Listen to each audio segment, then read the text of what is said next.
Bismillahirrahmanirrahim. Assalamualaikum warahmatullahi.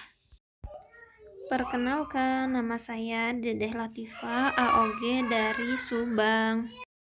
Mohon izin berbagi sedikit dari syiar tadi pagi. Jika ada yang keliru, mohon maaf.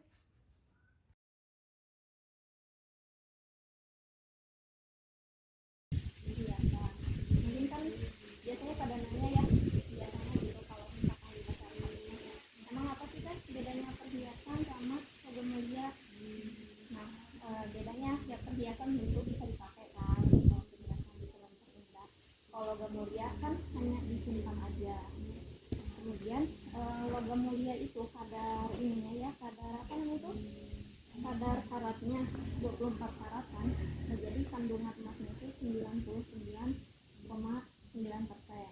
Rata-rata semua logam mulia kayak gitu. Paling bedanya kalau misalkan merek lain misalkan 99,93, kalau ini misalkan 99,97 kayak gitu. Bedanya dikit aja tapi sama semuanya 24 karat.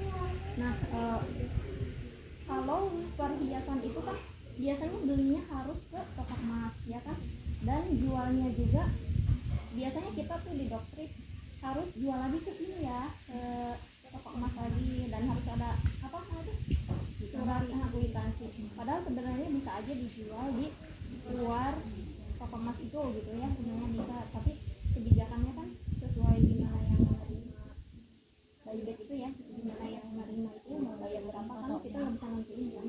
Nah kalau misalkan terus terus kalau perhiasan itu pas nanti dijual itu kan harganya itu sesuai yang tertera di kwitansi saat kita beli. Misalkan kita beli tahun 2019, harga perhiasan cincin misalkan 1 gram harganya 500.000.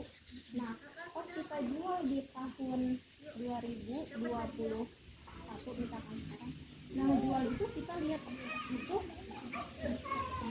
kita jual itu dengan harga segitu, kwitansi itu dikurangi biaya, biasanya biaya ada jasa pembuatan kan, udah dibentuk itu 20.000 atau berapa gitu ya. Dulu juga aku jual pernah ada yang sampai harganya teh 30.000, jadi habis ku jasa gitu ya, jasa pemotongan itu dipotong, jadi habis pokoknya mah rugi gitu. Nah kalau misalkan ini logam mulia ini EOA Gold yang ini 5 gram, kalau ini misalkan sekarang itu harganya udah berapa ya Cenu? Yang 5 gram itu 4 jutaan lebih ya, juta lebih. Nah itu kalau misalkan nanti misalkan 5 tahun kemudian harganya misalkan udah 7 juta misalkan, nah kita pas jual lagi ya 7 juta itu gitu. Jadi nggak ada harga buyback hari itu, dapat harga buyback hari tersebut terupdate, jadi nggak akan rugi kalau misalkan nabungnya dengan emas logam mulia, terutama EOA Gold. Kenapa harus EOA Gold? Karena setiap petinya itu bernilai wakaf peradaban, jadi ada untuk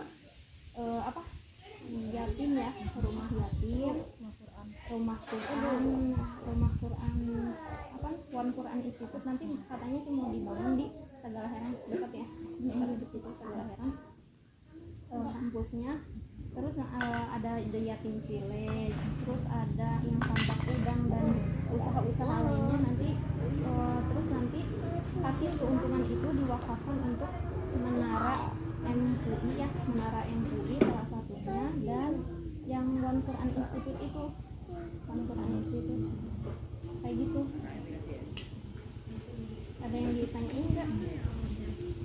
Udah paham ya kalau untuk perbedaan mah ya? Insya Allah nanti setiap bulan kita nabungin aja di rupiah. Terima kasih sudah menonton.